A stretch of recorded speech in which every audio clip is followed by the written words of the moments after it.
Welcome back to another episode of Raising the Bar, TKJ podcast.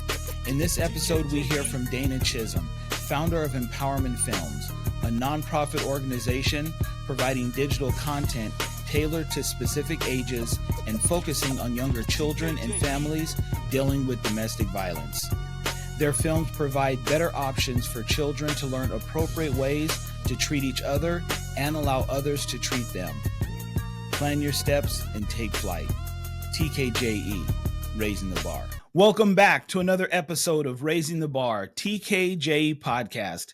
In this episode, we hear from Dana Chisholm and Jenna Parker, founder and PR manager of Empowerment Films, a fantastic nonprofit in the local Albuquerque area. Ladies, how are you doing this evening?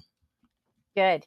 Wonderful. Thanks for having us, Ken. Hey, no problem. I appreciate you taking the time to talk about what you guys got going on. And I'm really excited to see how this all started. Many people, they want to start a nonprofit, but I was really intrigued by your story when I first met you.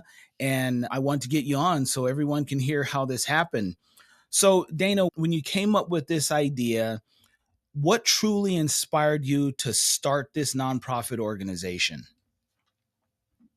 Well, as a thriving member of society from being a victim myself, I wanted to get out into the community and I started helping with a local nonprofit and was doing a lot of community events, talking to a lot of people, and saw how many people would come up saying, I was a victim, or I am a victim, or I know this person. And it intrigued me to start researching. And through my research, the the magnitude of the problem just broke my heart, and hearing all these people's stories, and I saw how, like, a lot of times people don't want to talk about it. It's not a comfortable subject, and there is so much shame and stigma attached that even victims or survivors, when they become that, they hide it, and it's something that has to be talked about. And I saw how it was just the kids would see this behavior in their homes and they would continue it, and the cycle just kept growing and growing. And like, one of my statistics, I found that 8.3 billion a year is spent in taxpayers' money in the United States dealing with this problem. And that's when I'm like, this is everybody's problem. It's not just in the home. And I began to look at what was available out there to help people, and saw that there is practically nothing to help the kids, to have them see it and recognize it. So, and then also seeing that, this is the digital era. Everybody's got a phone. Kids are always watching videos on YouTube. I'm like, well, why can't we have something, that could benefit them? So the idea came to me, and I was still in the process of my healing. And I really, really enjoyed the show Supernatural. And it was also an inspiration to me, seeing how this family basically would just go through all of these struggles and try and save the world. And you saw them as real people, people that had issues, and they still fought. And it inspired me. And when I like going to Comic Cons, and I went to a Comic Con in Denver, and I heard a panel with Mark Shepard, and someone came up to the mic and was like, Supernatural saved my life. And he was like, no, wait a minute. And he came down and he got eye to eye with the girl, gave her a hug, and was like, we were just a conduit. You made the difference. You did it. And those words stuck with me. And as I sat and did all the research, was out in the community, and saw the lack of guidance for children, I was like, this has got to happen.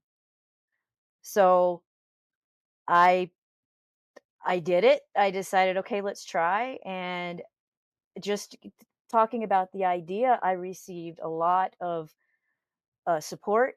A lot of people saying, yes, yes, we need this. I spoke to a lot of people in the community and found out, how bad is it in the schools? And the teachers are telling me, oh, we see this all the time. And I just kept pushing, and I figured it was going to take us a really long time. But when we got our 501c3 in a week and a half, I was flabbergasted and I just took off running. That's awesome. So the process was not as hard because I do not, I've never jumped into the nonprofit realm at all. Can you elaborate just or give us a brief idea of what your nonprofit caters to? When you mention the word problem, what types of problem? Domestic violence. We're trying to open people's eyes to the magnitude of the problem, the fact of how it affects, it affects everyone. I mean, it like I was saying with the financial, it affects the taxpayers. It affects the pets in the family. A lot of times the pets are used as a bargaining factor or fear, or they're hurt or injured. The children in these homes are hurt.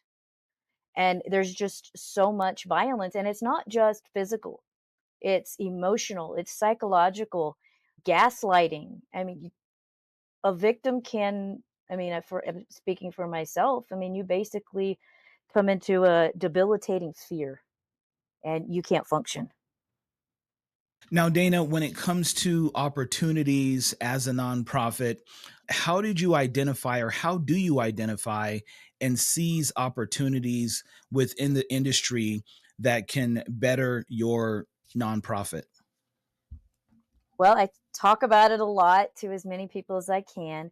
I have reached out to a lot of people and I've had a lot of victims come forward and, want to tell their story, want help, tell us things that, well, what about this? Or, something that they may have experienced that some of us haven't.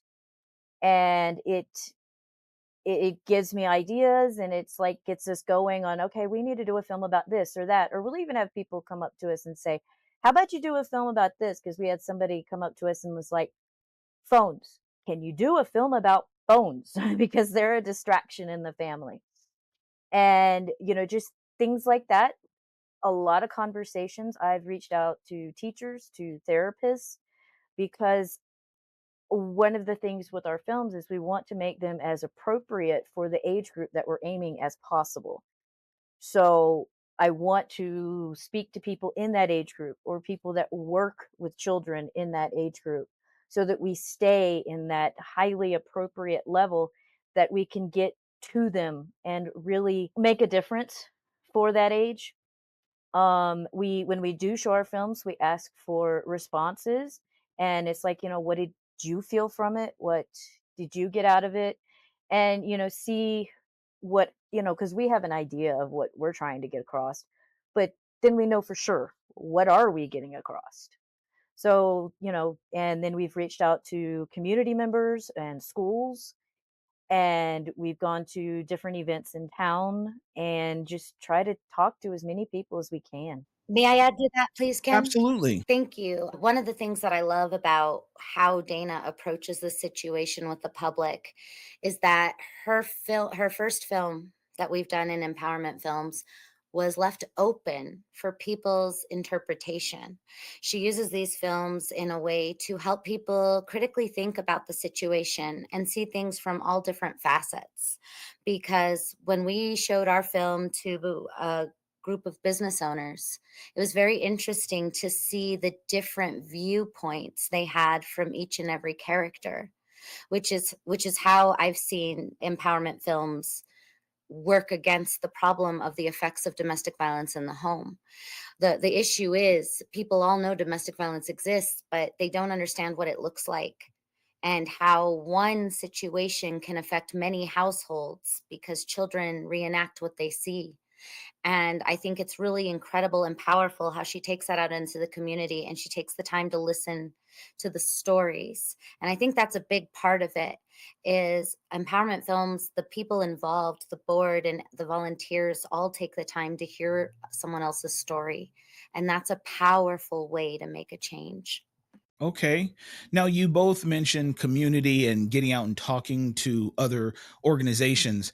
So, Jenna, when it comes to networking and building meaningful relationships, what role does networking play on this journey? Thank you. That's a really great question. It plays a significant role because the leaders in our community right now, most of them are business owners, and they're human beings like you and I who are trying to make their dreams come true. And like us, they all have a past, they all have families, they have children, a lot of them, and they're affected by the same things we are, especially domestic violence affects everyone. So when we go out into the community, network becomes essential, getting to know people and letting them know exactly what it is we want to accomplish, and also asking them what they want to accomplish. Through networking, we have found ways to collaborate with some other nonprofits who have similar goals in different areas, and they too want to empower humans in different ways. To give you an example of that, one, we work with Fundaxi, which I'm sure you're familiar. That's how we met. And it's a great networking event that brings business owners together that really want to make a difference. People who are passionate about philanthropy and giving back to society. And by going to these events and talking with business owners, we find so many people that know people in the community that are eager to help, people that don't know how to, and they're looking for an outlet and a way to help. So we partner with them, such as IFD. They reached out to us in the spring and asked if we would be willing to just show up for them and help them transition some children that were going into foster care by giving them a day full of fun and just something to get their mind off of the pain and actually bring them back to the joy of being children. And we had the opportunity to partner with the New Mexico Heroes Alliance and bring them popcorn and cotton candy and just let them be kids. And so, networking made that possible because we introduced ourselves to other organizations and other people. And our wonderful fundraiser, Sarah Roten, made the connection with someone from the different organizations to get us the connections we needed to make that happen.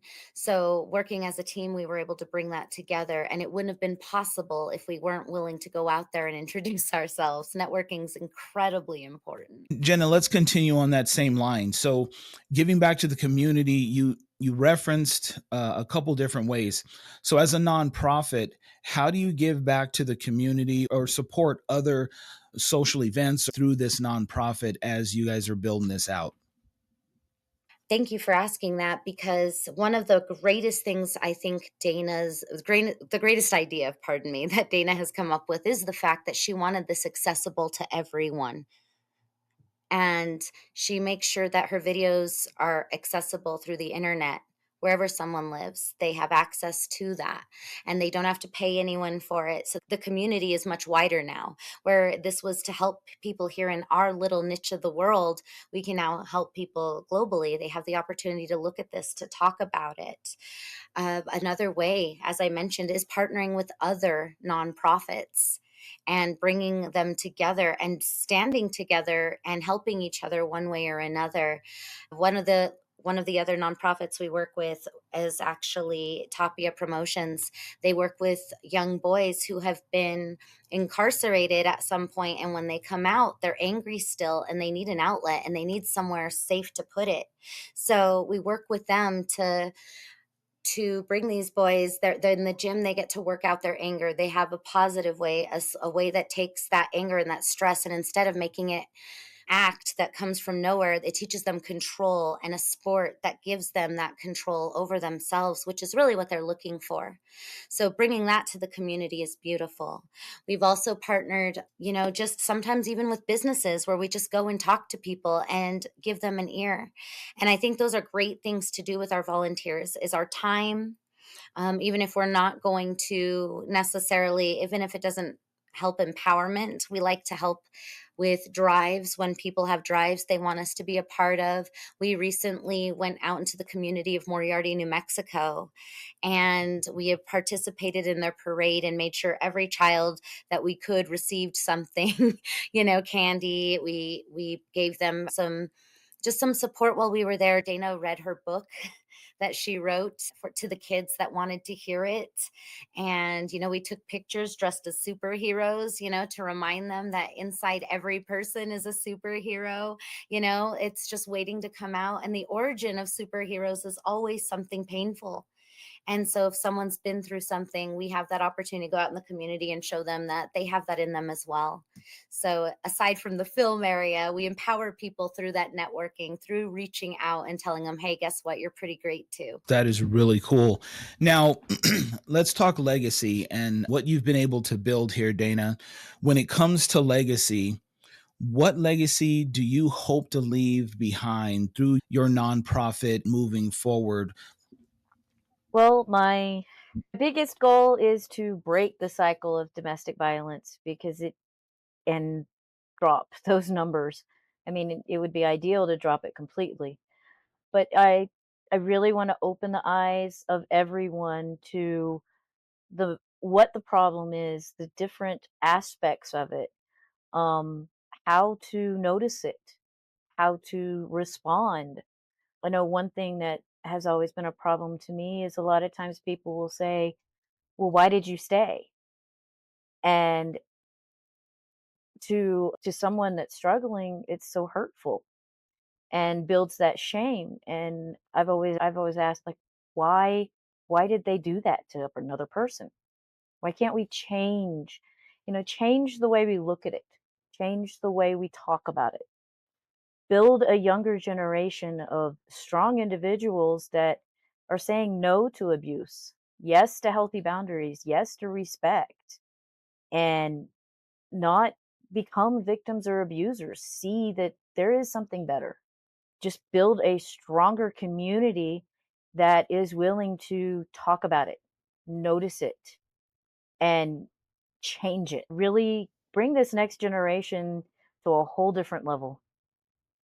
Now, Dana, when it comes to building or creating a nonprofit, I talk to business owners every day, and many people, they want to go down this nonprofit path and they want to do some good.